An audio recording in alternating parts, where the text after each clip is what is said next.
Aaron, thanks for welcoming us. Thank you. You're part of the NVIDIA Inception startup program. This is pretty impressive. For Neuralk, what is Neuralk? Tell us about it. So we're building what we call a tabular foundation model. This is a very nascent form of an AI model.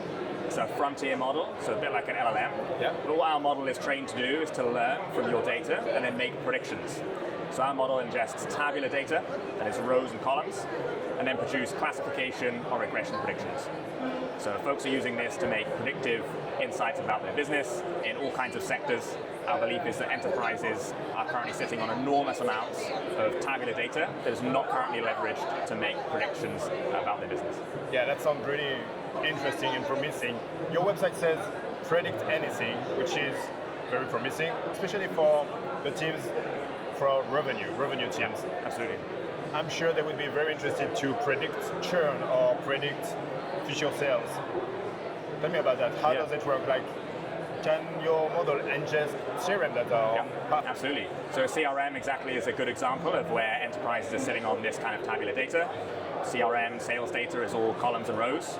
So what we're able to do is ingest that data and then make predictions on the future based on the historical data that these stores of data kind of represent, right? Yeah. So in a CRM, we can already see what the sales looks like over previous years, and we can leverage that data as well as the most recent data about potential pipeline, so on and so forth, what's currently going on with customers, to then make predictions about maybe what sales or demand is going to look like in the coming months or years. And I guess the data quality must be clean. The cleaner your data, the more precise the prediction will be, right? To a degree. Of course, we need to pick up signal in the data. So if the data contains no signal, of course our model will not be able to pick up anything useful. Cool. But our model actually often works better with lesser processed data compared to traditional models that need often more extensive sort of feature engineering and so on to be able to kind of pick up the signal. Also interestingly is our model often works better with smaller amounts of data. So actually when you've got less data to work with, our model is often capable of picking up signal where traditional models would really struggle.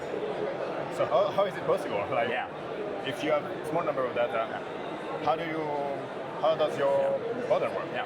So the model is trained on billions of tabular data sets, and what the model is trained to do is to learn from the context that you provide it and identify the signal in that context to then make predictions. So the model has an understanding of what patterns to sort of look for. It's been trained on billions of tabular data sets, as I say. It's able to look at that data and then make predictions based on it. Whereas traditional models are based on decision trees. These are very well understood. This technology goes back to 1963. It hasn't really changed a lot in the last certainly 10 or 25 years.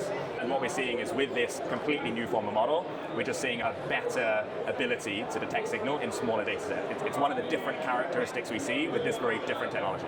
That's very impressive. And that was actually one of my questions. The tabular model versus the classic LLM that we know. Exactly. This is why it will be more efficient for this specific task of prediction because it's trained on those patterns, right? Right. Whereas traditional models, you're kind of starting from scratch. You have to build and train the model yourself.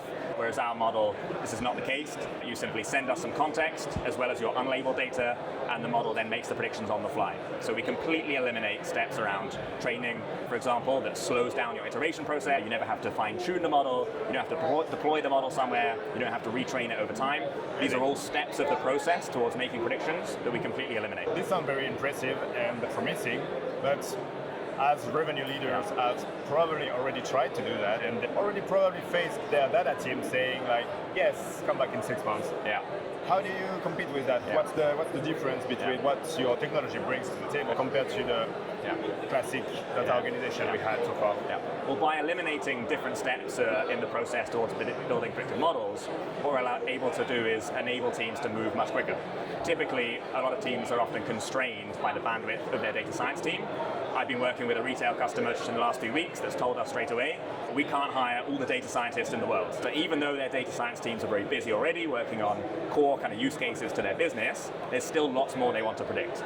So for us, with a model that doesn't require this kind of training, doesn't require fine-tuning, doesn't require the same kind of deployment, what we're able to do is come in and help them tackle those additional use cases. And what we believe we'll see in time as this technology continues to evolve is that this model will become the default starting point for building kind of new predictive use cases.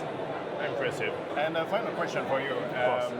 How is it to be in the Inception startup program with NVIDIA? What's the experience for you? Super, super valuable. Because our model is built on transformers, a little bit similar to an LLM, it runs on NVIDIA's H100 hardware. Being part of the program gives us direct access to the expertise around the hardware. It gives us access to the NVIDIA network. It's been super, super valuable to us. And of course, as we continue to research how to take these models forward, what the scaling laws look like, having direct access to a team who really know the hardware at a fundamental level allows us to simply move quicker and better leverage the technology. Thank you very much, Aaron. Thank you. It was a pleasure. Cheers.